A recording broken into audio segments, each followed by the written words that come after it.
Hey Mark, welcome to the MasterCard Cup. Just want to give you an opportunity here to view your swing at regular speed. We'll let that play on through. We'll put you back in your dress position and we'll go ahead and take a look at a few things for you. So while we got you back here in your dress position, let's first look at your posture. See your spine's nice and straight, not a slight tilt. Legs come down into a nicely unlocked position. Arms you sort of hold out in front of you a little bit and the club works out to the ball. So pretty good posture here in association with pretty decent balance. I'd probably like to get your arms maybe hanging down just a little closer so your hands are a little closer to your thighs there, and increasing the angle relationship between your arms and your club from this vantage point. From here your alignment looks pretty good, so let's just go ahead and move right into a little split screen comparison with Jordan Spieth. Got some color-coded lines on the screen just to use as a visual reference as it pertains to swing plane. If we actually got your arms to hang down a little bit and increase that angle relationship between the arms and the club, we'd probably see that your actual address plane line would be situated right about here. So I'm going to leave this other red line up on the screen just to use as a visual reference. As we take a look at the golf swing on the left side of the screen, initiate the backswing by creating good shoulder rotation, bring the arms and hands back as well as the club. You see the club traveling back along the red line on plane.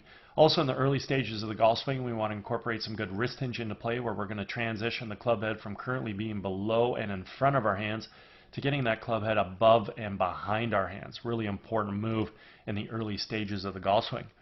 From here, we're now going to work the golf club from red up towards the yellow-blue V zone.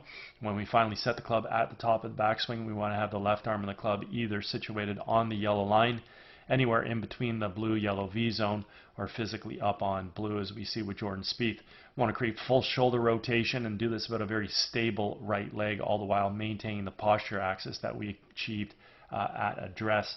As we go ahead and watch you initiate your takeaway here, draw your hands back with a lot of forearm rotation with your hands maybe moving outside of the swing plane a little bit and also maybe standing up a little. So we're letting the hands and arms go out away from us and we're also standing up. So one of the things we want to definitely do is learn how to swing your hands, arms, and golf club a lot more inside and around your body while maintaining your posture as you're working the golf club around you and going to the top of your swing. So right here your hands and arms are definitely way too far out in front. It's obviously going to cause you to work yourself into a very steep position whereby your left arm's almost covering your face right now, and we definitely need to shallow out the arm plane. So at the top of the backswing, arms have to be situated a lot more over here. That'll help you bring the golf club into the ball from an on-plane position, meaning returning the club back to these red lines here. As we go ahead and create our transition back in the ball, we can see with Jordan Spieth, we're simply going to fire our weight from our right foot to our left. We're going to fire the knees and the hips to the target, unwind the core, and fire the hands. And doing so, we want to bring that golf club from the blue-yellow V zone back down onto red, which is where the club originated, and that's exactly what we see here with Jordan Spieth and the golf club returning back to plane. The other thing we want to observe at this stage of the golf swing is the relationship between the lead form and the golf club.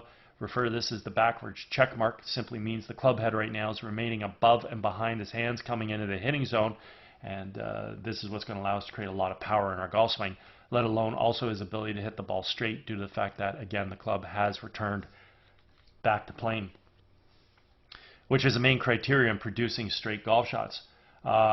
With you in your sort of position that whereby your spine is sort of stood up a little, arms are a little bit steep, let's watch create your transition back in the ball. Hands come into the ball a little over the top out in front of you, and it's going to be tough to keep that club head not avalanching out in front of your hands. So right here, club is marked right there. We can clearly see the club is not returning back onto plane, and as we go into the next frame, club will move a little bit further out in front as we see right there, and then continue further out in front from that vantage point to the point of getting outside the golf ball. If we go ahead and connect the dots, we can get a pretty good visual sense as to how that club was tracking into the golf ball and just how steep it's coming into the ball and not returning back to plane, as we can see with Jordan Spieth over here, and that would be your frame right about here, and we can see the club is not returned back to the red line. From here, we can take a look at Jordan and simply see that his club tracks into the ball directly from this red line, so directly from on plane. And this is what produces straight golf shots in accordance to our alignment, lastly assuming the club face squares up. So seeing that the downswing planes are vastly different, we can see with Jordan the club attacks the ball from inside, expands out to make contact, moves through in a nice natural subtle arc. Your club is stuck outside the ball, dropping down and across to make contact, and very simply put, if we happen to square the club face up to that path, we would clearly obviously pull the ball in this direction. If we happen to over release the club to the same path, not only will we pull the ball, but we'll hit some form of a pull draw or pull hook. If we leave the club face wide open to the path, incredibly we can block the ball out to the right, and then obviously because the face was wide open, we're imparting a ton of left to right spin and hit a block slice. If we leave the club face just a little bit open relative to the path, then we can start the ball sort of just a little bit right of where we're swinging by leaving the face open, a little bit of left to right spin, and create this sort of nice little fade that will find the intended target. But the reality is the end result of the golf shot is dictated based on the timing of the club face.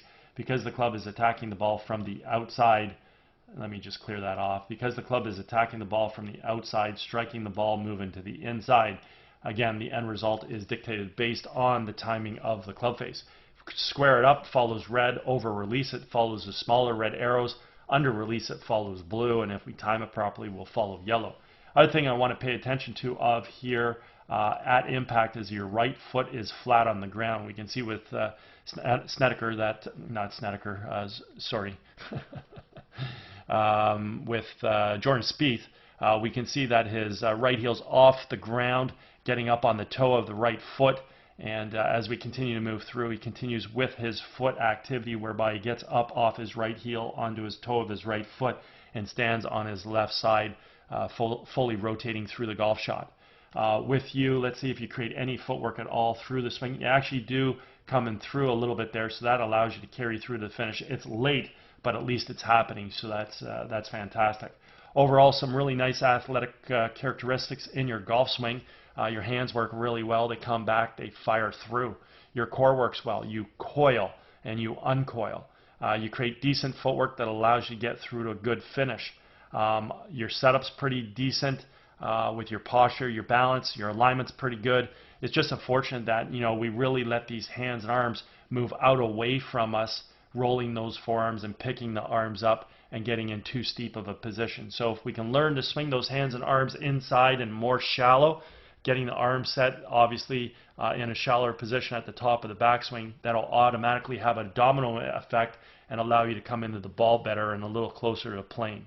At that point in time, based on you bringing the club more inside and around you, how much is that going to improve your downswing? Is it going to be 5%? Is it going to be 50%? Is it going to be 95%? We don't know until you do it. And at that point in time, we can go ahead and, understand how to actually bring this club into the ball from a perfect on-plane position so we're not attacking the ball from out to in. Last thing I want to observe here is, what did happen to your club face with this subtle out to in path. So we can see there the club is outside, dropping down and across, as we've already mentioned, and the club face definitely squared up. So the ball is going to be headed left in the direction where you're swinging. Because the club face also closed, the club is a bit de-lofted there, and we're not going to get a very good launch angle on the golf ball. But at the end of the day, it really determines how much that club face over releases or under releases. That will determine the left or right tendencies. Okay? Anyways, if at any point in time you ever want to work on any of these aspects of your golf game, I'm over at Glen Abbey in Oakville. I'll be happy to structure a program for you. Also, if you're involved with any golf tournaments, I'm looking for a unique gift to provide your guests, feel free to reach out. Be happy to discuss my swing analysis services. Anyways, again, hope you had an amazing day, and I hope you enjoyed getting an opportunity to see your swing on video here. Take care.